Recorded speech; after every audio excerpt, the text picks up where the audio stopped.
اعوذ باللہ من الشیطان اللعین الرجیم بسم اللہ الرحمن الرحیم الحمدللہ رب العالمین الصلاة والسلام علی اشرف الانبیاء والمرسلین وعلی آلہ طیبین طاہرین المعصومین الذین اذہب اللہ عنہم الرجس وطہرہم تطہیرا اللہم صل علی محمد وآل محمد وعجل فرج قائم آل محمد۔ عزیزان محترم، خداوند متعال بس اوقات انسان کو نہایت ہی معمولی سی، نہایت ہی بے ارزش قسم کی نعمات سے نوازتا ہے، اور وہ نعمات جسے ہم بے ارزش یا بہت ہی حقیر سمجھتے ہیں، خداوند متعال کی وہ نعمات بھی انسان کے لیے فضول نہیں ہیں۔ ہم انہیں حقیر سمجھتے ہیں چونکہ ہماری ایک نگاہ جو ہے، وہ دید جو ہے، وہ خداوند متعال کی نعمات کی نسبت متفاوت ہے، وگرنہ خداوند متعال کی ایک معمولی سی نعمت بھی انسان کے لیے حکمت اور مصلحت کے ہمراہ نعمت شمار ہوتی ہے، اور ہم اس کے نعمت ہونے سے واقعاً غافل ہوتے ہیں۔ مرحوم آیت اللہ علی قاضی طباطبائی رحمۃ اللہ علیہ کے شاگرد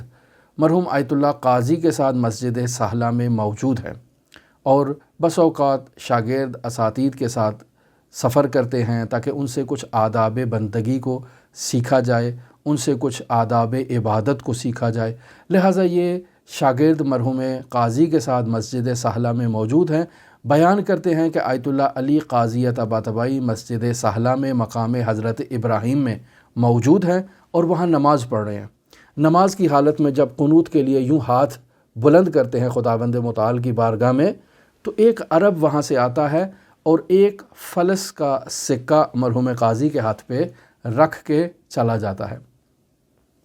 مرحوم قاضی نماز پڑھنے کے بعد، نماز مکمل کرنے کے بعد،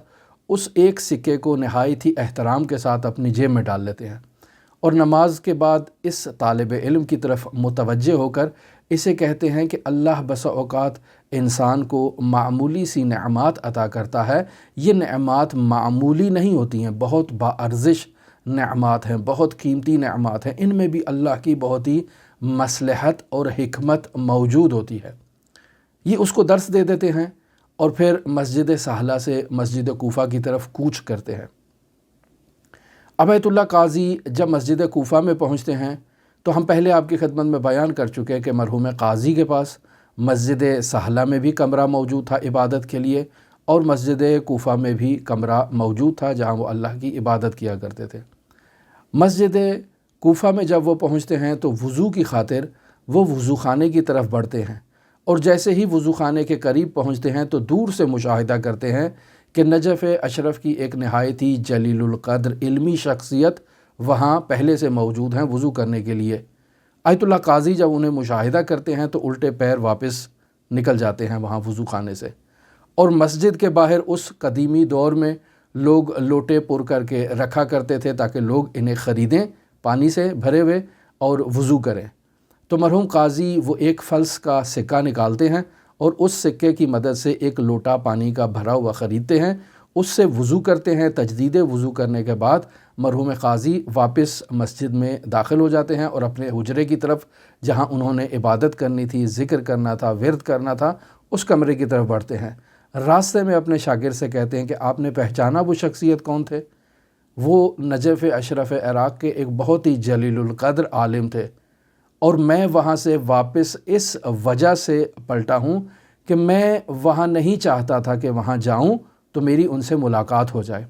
یقینی بات ہے کہ میری ان سے اگر ملاقات ہوتی، سلام دعا ہوتی، سلام دعا کے بعد مختلف موضوعات پر وہ مجھ سے گفتگو کرنا چاہتے، تو ایسے میں میرا وہ عبادت کا جو ایک خداوند متعال سے رابطہ برقرار کرنا ہے، اس میں خلل واقع ہوتا۔ میں نہیں چاہتا تھا کہ اللہ سے عبادت کے دوران خلل واقع ہو۔ یہ احوال پرسی بس اوقات جو انسان ایک دوسرے سے کرتا ہے، ایک دوسرے سے گفتگو کرتا ہے، اس گفتگو میں بس اوقات بہت سی ایسی باتیں آپس میں رد و بدل ہوتی ہیں جن کی ضرورت نہیں ہے۔ ضروری نہیں ہے کہ غیبت ہو،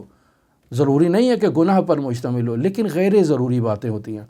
لہٰذا اگر انسان ایسی غیر ضروری باتیں انجام دے تو عبادت میں اس کی توجہ کم ہو جاتی ہے۔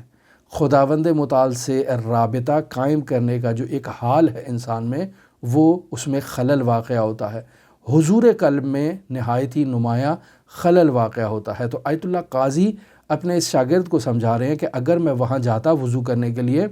تو میری ان سے یقیناً ملاقات ہونی تھی، یقیناً سلام دعا کے بعد مختلف ایسے موضوعات پر گفتگو ہونی تھی جن کی ضرورت نہیں تھی،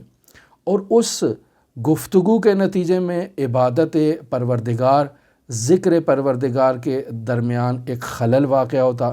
حضور قلب میں نمایاں خلل واقع ہوتا اور کمی واقع ہوتی۔ لہٰذا میں وہاں وضو کرنے نہیں گیا، اور باہر سے وہ ایک فلس کا سکہ جو تھا اس سے لوٹے کا وہ پانی لیا، اور اس سے میں نے پانی خریدا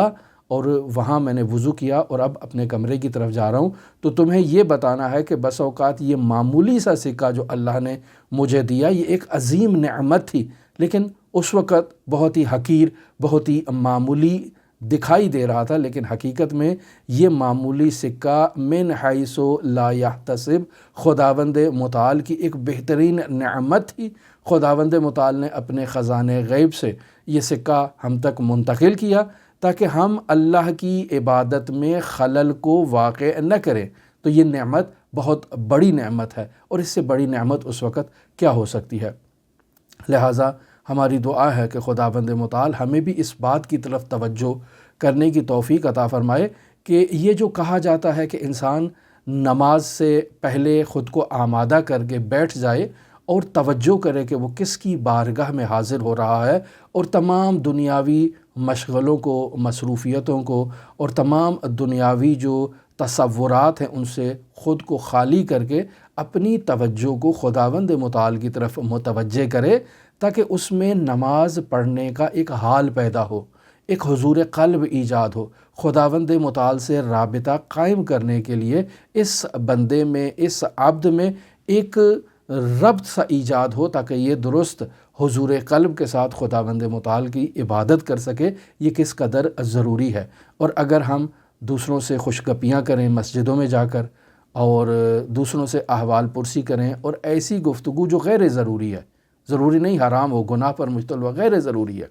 ایسی گفتگو کو انجام دیں تو اس سے ہماری عبادت میں خلل واقع ہوگا۔ اس داستان سے ہمیں اس بات کا درس ملتا ہے۔ لہٰذا اللہ کی ہر نعمت کو گراں قدر شمار کریں، اس کو اہمیت دیں، اور اس پر خداوند متعال کا شکر بجا لائیں۔ خداوند متعال ہم سب کا حامی و ناصر ہو، آپ تمام کی جو پشت پناہی کرے خداوند متعال آپ تمام کے لیے۔ امام علی ابن موسیٰ رضا علیہ اعلیٰ و تحیۃ و ثنا کی نورانی بارگاہ میں نائب و زیارہ بھی ہیں اور دعا گو بھی ہیں۔ اللہم صلی علی محمد و آل محمد وعجل فرج قائم آل محمد۔